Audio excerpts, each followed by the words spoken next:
배심원 여러분, 여러분도 아시겠지만 범행이 있었던 날 밤 표도른의 집에는 마침 방문한 사람까지 합해서 모두 5사람이 있었습니다.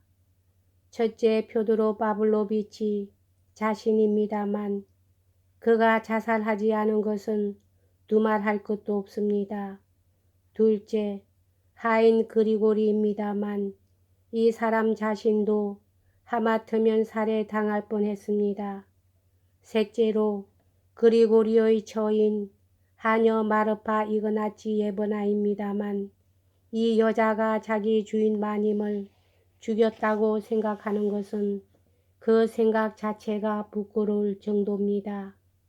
그렇다면 남는 것은 피고와 스메르자코프 2사람뿐입니다. 그런데 피고는 자기가 죽이지 않았다고 주장하고 있으니까 어쩔 수 없이 스메르자코프가 죽인 것이 되고 맙니다. 그렇지 않으면 달리 범인을 발견할 수가 없습니다. 달리 범인을 들 수가 없습니다. 이렇게 해서 어제 자살한 가엾은 백치에 대한 교활하고 터무니없는 혐의가 생기게 되었던 것입니다. 말하자면 단순히 달리 혐의를 걸 만한 사람이 없었기 때문에 그가 의심을 받은데 지나지 않는 것입니다.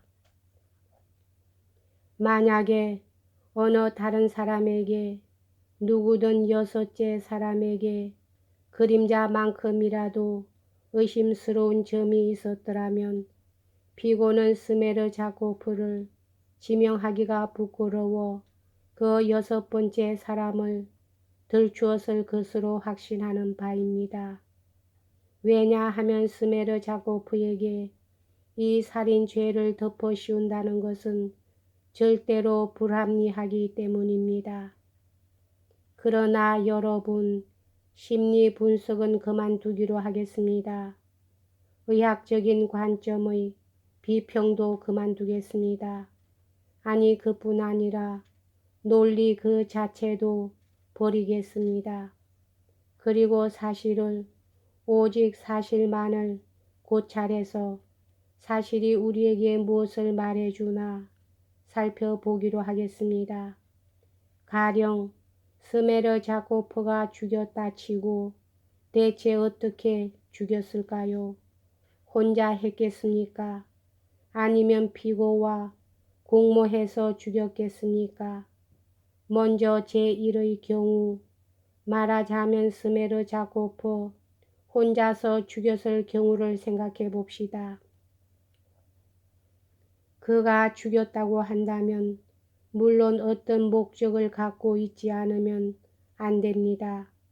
무엇 때문에 그런다는 까닭이 있어야 합니다. 스메르자코프는 피고가 갖고 있는 증오감이나 질투심 같은 그러한 범행의 동기를 그림자조차 갖고 있지 않았으니까 범인이 그라고 한다면 의심할 여지 없이 오직 돈만이 목적입니다. 그 3,000루블리의 돈 때문입니다. 주인이 그 돈을 봉투에 넣는 것을 그는 목격했습니다. 그런데 범행을 음모한 그는 미리 다른 사람에게 더욱이 극히 깊은 이해관계를 갖고 있는 피고에게 그 돈에 관한 것과 신호에 관한 것, 봉투가 어디에 있으며 피봉에 뭐라고 씌어 있으며 무엇에 쌓여 있는가 하는 것을 죄다 가르쳐 주었습니다. 더욱이 무엇보다도 중대한 것은 주인 방에 들어가는 신호를 가르쳐 주었다는 것입니다. 어째서 그는 이렇게 자기 자신을 배반하는 행위를 했을까요? 마찬가지로 침입해 들어가서 그 봉투를 훔쳐낼 우려가 있는 경쟁자를 만들기 위해서였을까요? 그것은 무서워서 가르쳐 준 것이 아니냐고 말한 사람이 있을지도 모르겠습니다. 그렇다면 그건 어찌 된 까닭일까요? 예사로 그토록 엄청난 짐승 같은 행위를 계획하여 실행할 만한 사나이가 이 세상에서 자기 혼자밖에 모르는 일을 자기만 잠자코 있으면 이 세상에서 아무도 짐작하지 못할 일을 그래 공연히 남에게 밝힐 수 있겠습니까? 아니 아무리 겁이 많은 인간이라 하더라도 그러한 범죄를 꾸미고 있었다면 무슨 일이 있더라도 절대로 남에게 누설하지 않는 법입니다. 적어도 봉투와 신호 얘기만은 하지 않았을 것입니다. 그것을 밝힌다는 것은 장차 자기 자신을 배반하는 결과가 되기 때문입니다. 만일 누가 정보를 제공해 달라고 요청한다면 적당히 만들어서 얼버무리거나 거짓말을 하거나 할 일이지 요긴한 점을 실토할 리가 없습니다. 오히려 되풀이해서 말합니다만 만일 그가 하다 못해 돈 얘기만이라도 하지 않고 있다가 주인을 죽이고 돈을 훔쳤다면 이 세상에서 아무도 돈 때문에 사람을 죽였다고 그를 책하지 못했을 것입니다. 왜냐하면 그 사람 이외에 아무도 그 돈을 본 사람이 없었으며 첫째, 그 돈이 집안에 있었다는 것을 몰랐으니 말입니다. 설사 그가 살인의 죄를 덮어 쓰더라도 무슨 다른 동기에서 죽였다고 볼 것이 틀림없습니다. 그런데 아무도 그에게서 전에 그럴 만한 동기를 발견한 사람이 없는 것입니다. 아니 오히려 그가 주인에게 귀염을 받고 신용을 얻고 있다는 것을 세상 사람들은 알고 있었습니다. 그러니까 만일 혐의를 받는다고 하더라도 그는 제일 나중에 해당될 사람이며 우선 누구보다도 먼저 혐의를 받을 사람은 그러한 동기를 가진 자, 자기 입으로 외치고 있던 자, 조금도 감추려 하지 않고 노골적으로 드러내놓고 있던 자, 즉 한마디로 말해서 피해자의 아들 드미들이 표도로비치여야 하는 것입니다. 스메르자코프가 죽여 돈을 차지하고 죄는 아들이 덮어 쓴다. 이 편이 범인 스메르자코프로 봐서 훨씬 유리하지 않겠습니까? 그런데 그는 범행을 생각하고 있으면서 아들 드미트리에게 돈과 봉투와 신호에 관한 것을 가르쳐 주었다는 얘기입니다. 참으로 이런 논리가 설 수 있을까요? 이처럼 명백한 사리가 있을까요? 스메르자코프가 계획한 범행의 날이 왔을 때 그는 일부러 간질의 발작이 일어난 채 하면서 발을 헛디디고 굴러떨어졌습니다. 뭐 때문에 그랬을까요?